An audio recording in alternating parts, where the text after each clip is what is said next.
So this is the homepage of Zenodo.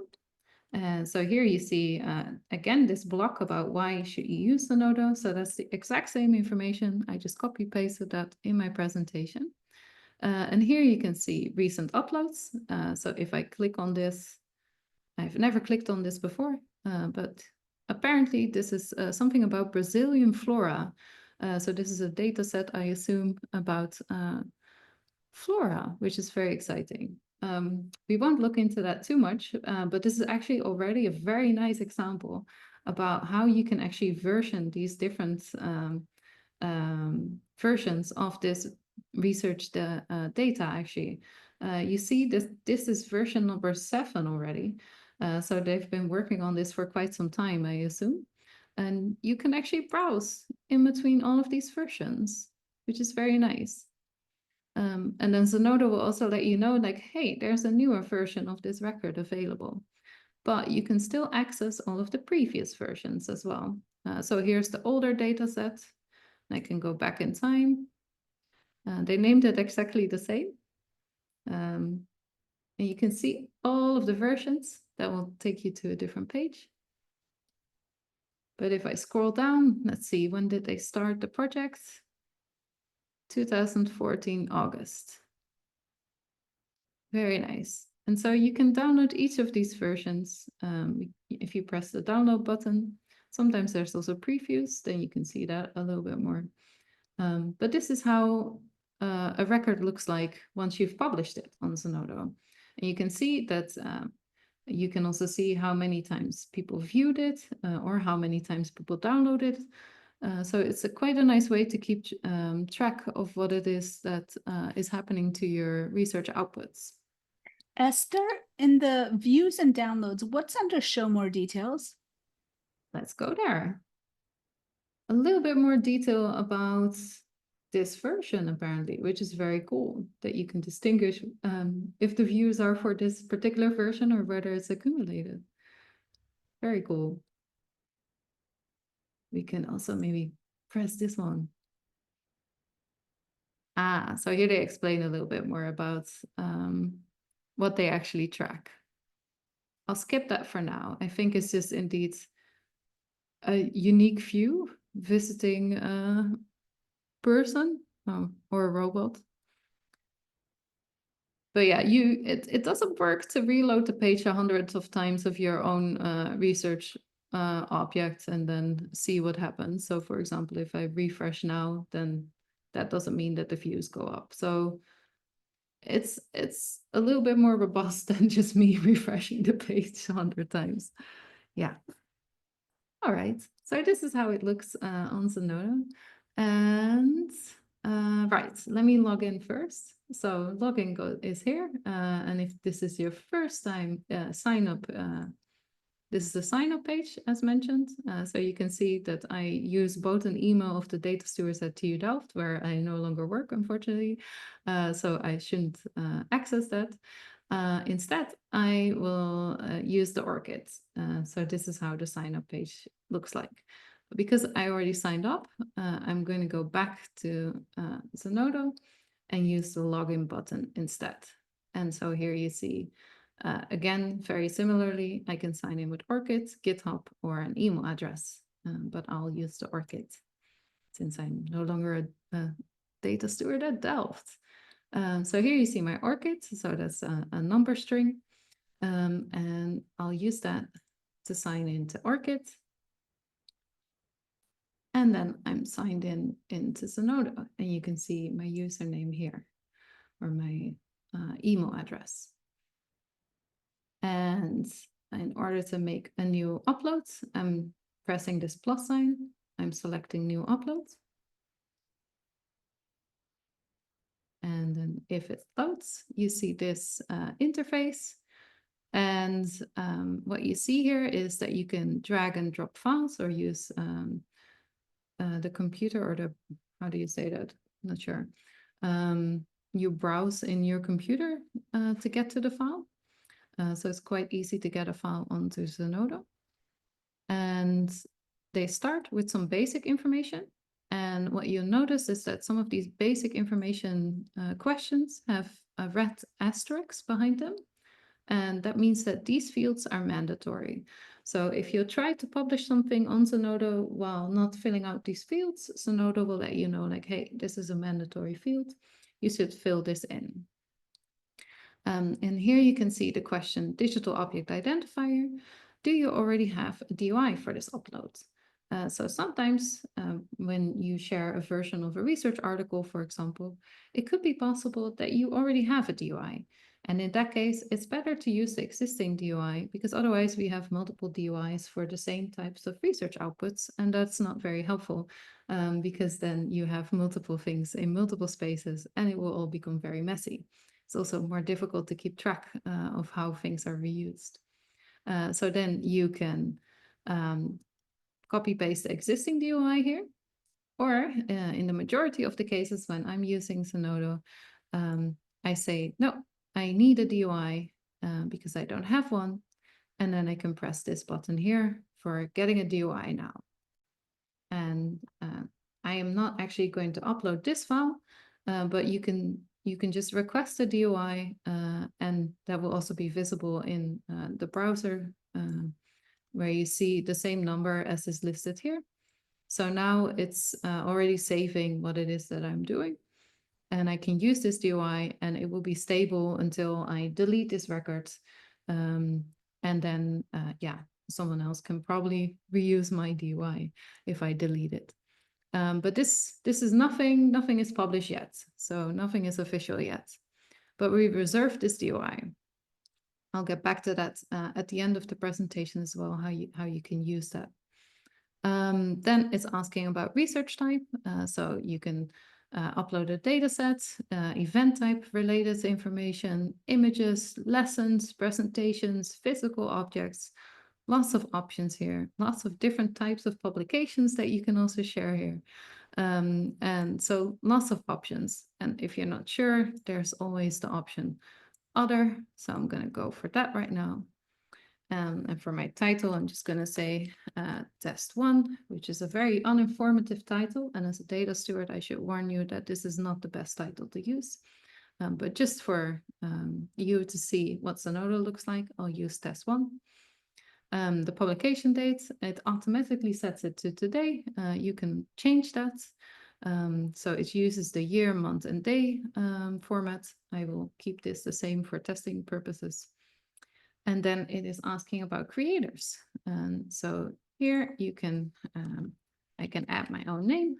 So it's Plump and Esther. If I use my orchids, no, I would need to copy paste that.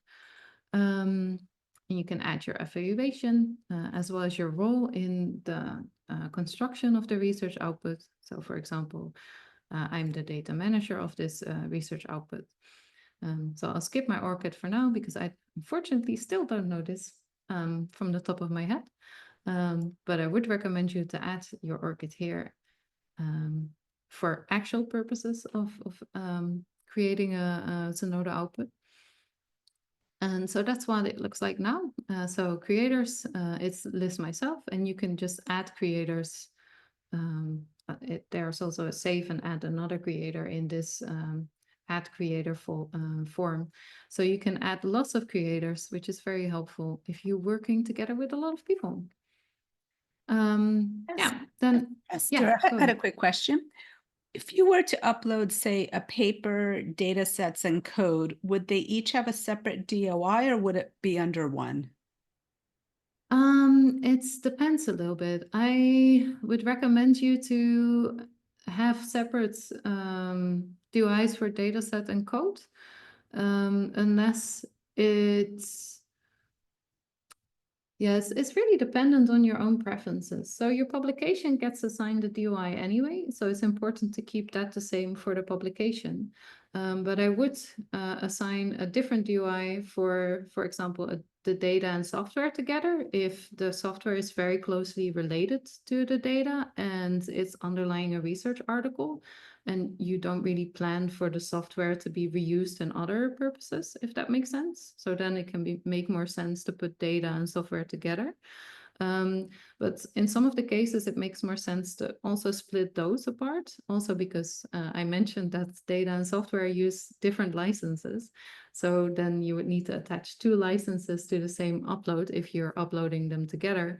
So it can actually be easier to upload them separately so that you can share the data, provide context about the data, choose a data license, and then for the same for software that we will go about how, especially if you also share it via GitHub, it might be easier to have the software as a separate output, if that makes sense. And then it is important to link them all together and make sure that all of these DOIs are referred to in all of these separate uploads. And that you can actually do using Zenodo as well. If you scroll down a little bit to the related works, you can also add, for example, that this one, this research output is supplemented by another research output. And so you can enter the DOI here. I'm not really sure which DOI that is, but it's a DOI. It's a DOI, so we'll add that here for the scheme. And then here I can also indicate what is it? Is it a presentation? Is it software? Is it data, etc.? So then you can all put that together and everything is linking to each other. And that's also very important in your research article. And since you've mentioned that, maybe I should go to that slide for the presentation already. Yeah, no, let's do the upload form first, and I'll get back to that. How do you link them all together in the research article as well? But you can link them all together on Zenodo. So that's in the related works section. Yeah, I hope that makes sense. Please do interrupt me if I'm not making any sense. Scrolling, yeah. No, I was going to say that's a great explanation. And I see now that the data sets can be connected to the paper. So thank you. Yeah, exactly.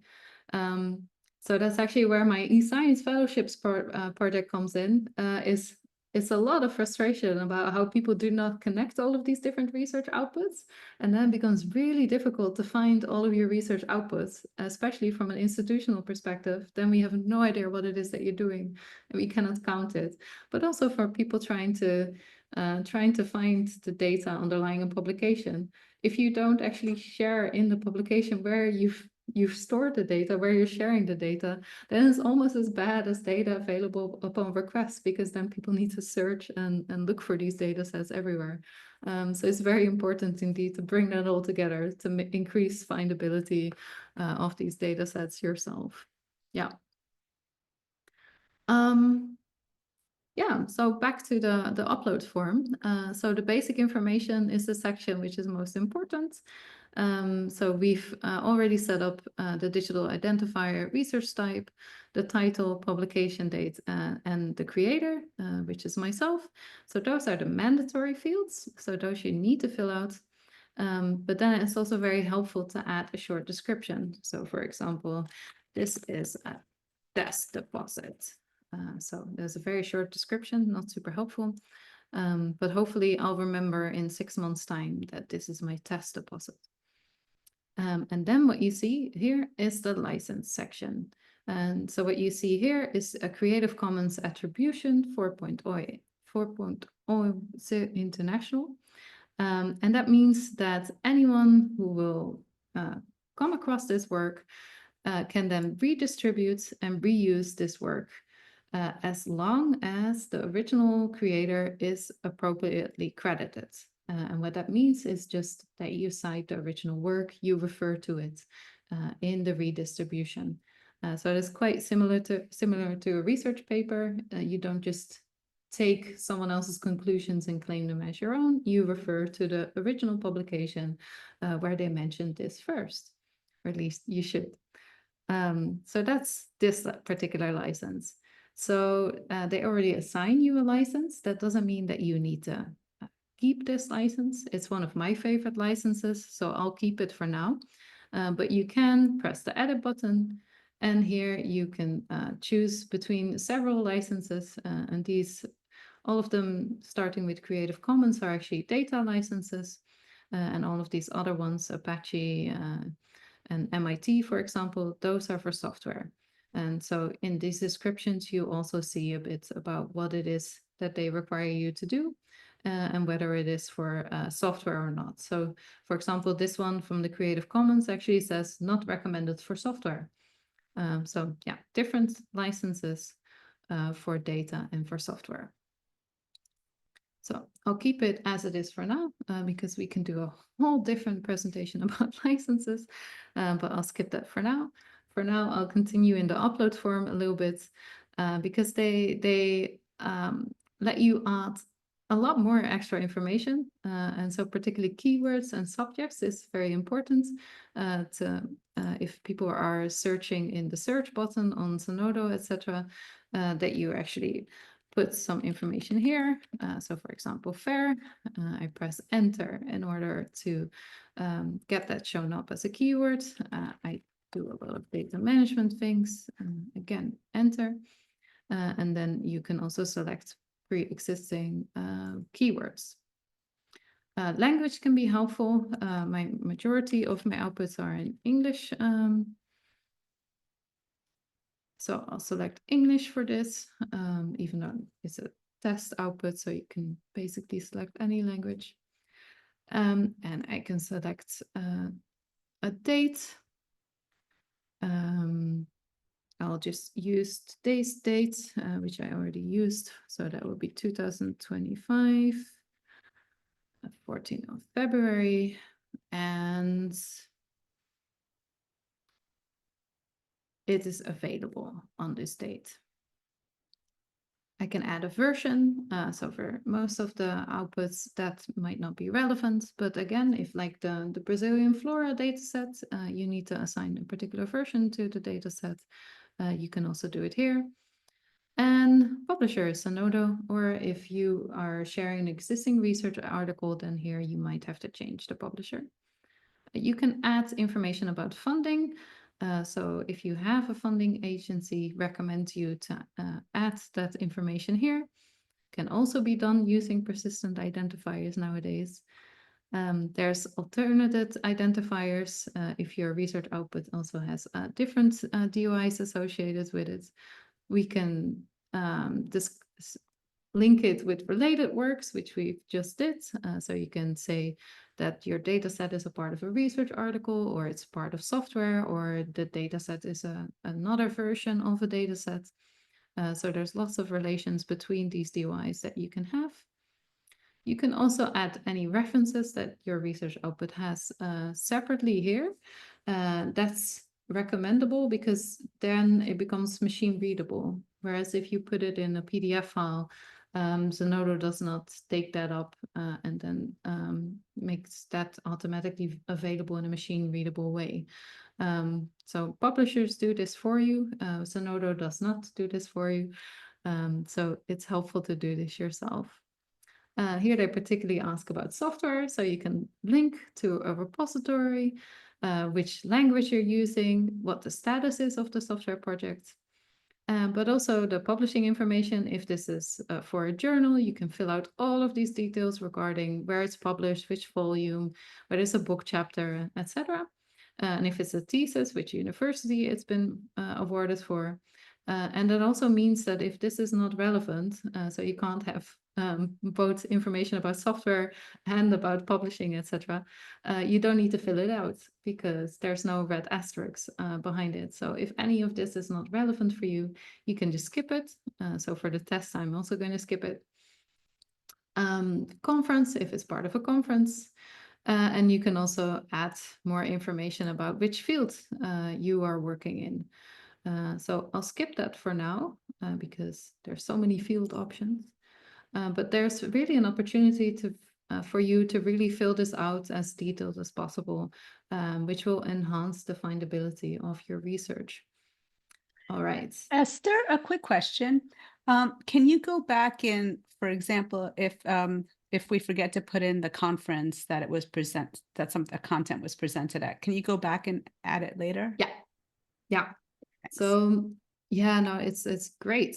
So if you want to fill that out later, you can actually do that. So the only thing that you can't edit once it's been published is actually the file that you've uploaded. So if you want to make any changes there, you can, but then it will be a new version of the record. But all of the metadata information that you can actually change later. So it's not too bad in that sense. I can show you for a different output in a bit. For now, I will just save this draft. And I will show, oh, I already didn't do some things. Yeah. So I screwed something up with the date. Please provide a valid date or an interval. So I probably should have put in an ending in that date file. And I didn't upload any files, which I won't be doing. So it's saved, but it has some errors. So Zenodo will let you know whenever you need to improve some of your upload information. But for now, because I want to move on to making changes and making sure that you see how this looks. I need to fix that before I can do the preview. Let me see if I can remove the dates. I think the issue with the date is the formatting, I think, but yeah. I haven't done this yeah. before, so I don't know. I'll remove it for now and I'll see if I can get to the preview. No, I need to upload a file. Okay, I will. Well, we already looked at an existing upload and then I can show you what it looks like if you try to update it. And as mentioned, visibility, also red asterisks. It's on public automatically, but you can also put it on restricted.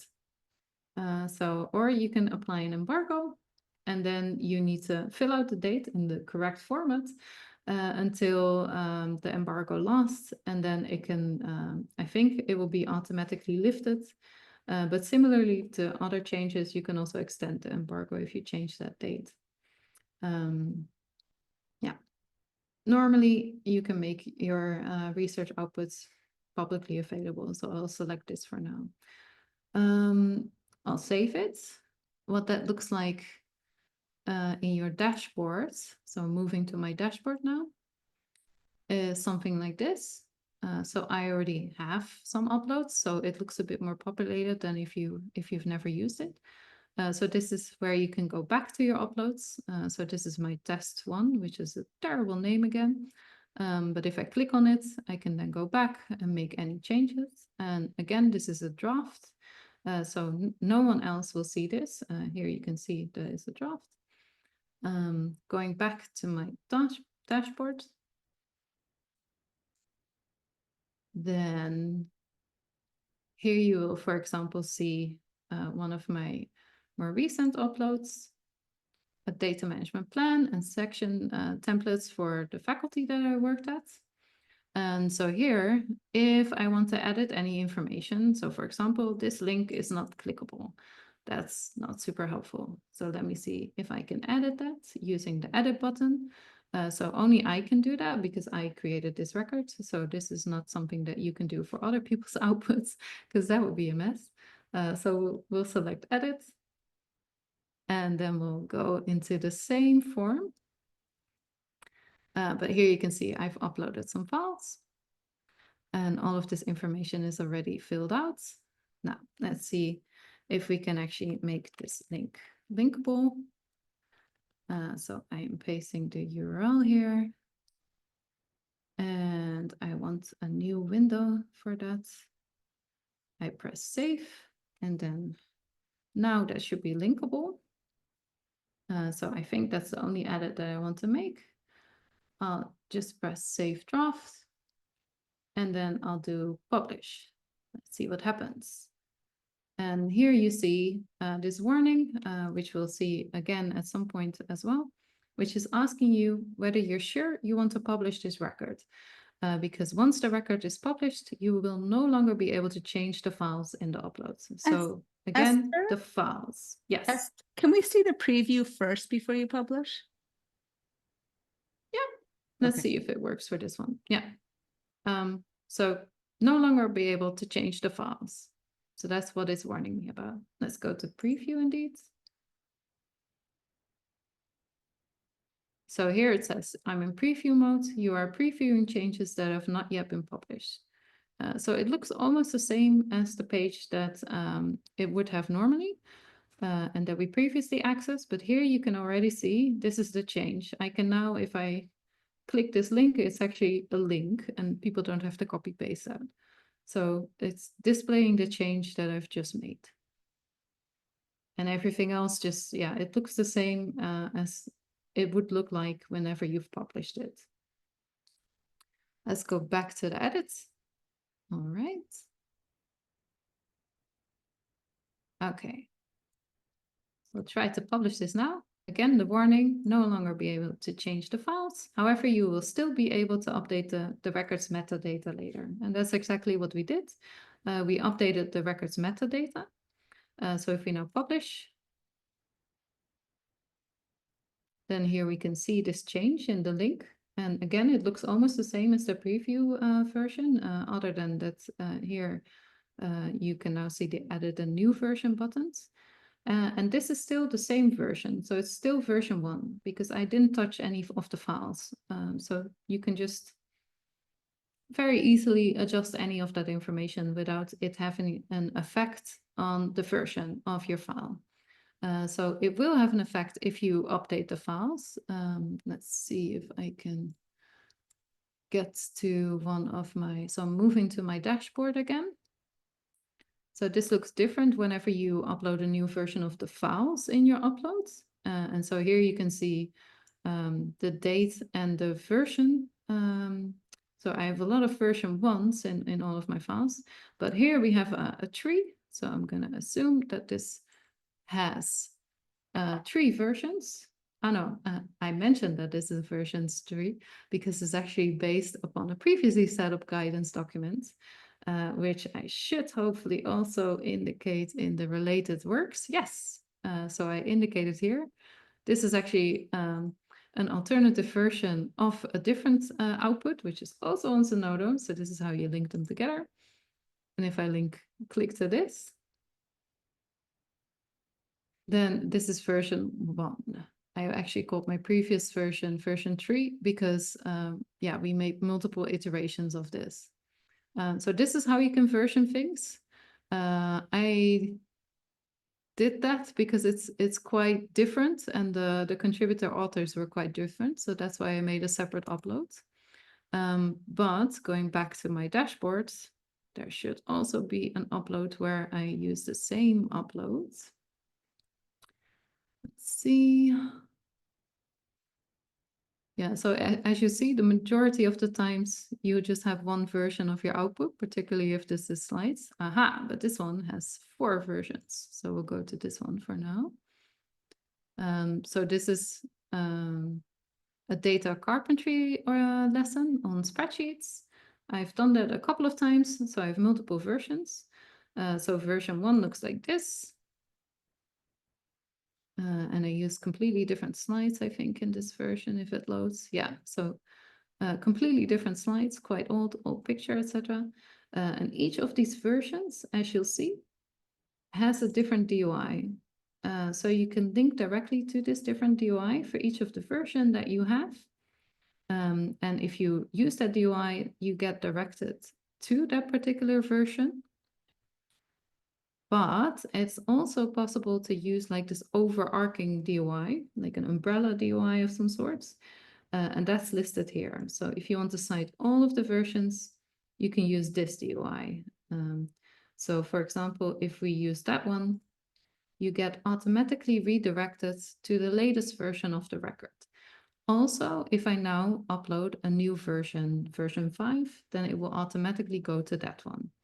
But if I want to link to a particular version because I want to mention this version to my course participants for this particular course in 2021, then I should be using one of the older DOIs. And you can just copy that link from these different versions.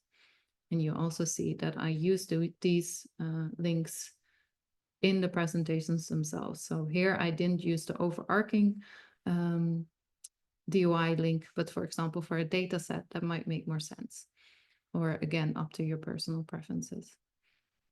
So that's what it looks like when you edit things and you actually edit your file and you get a new version. All right.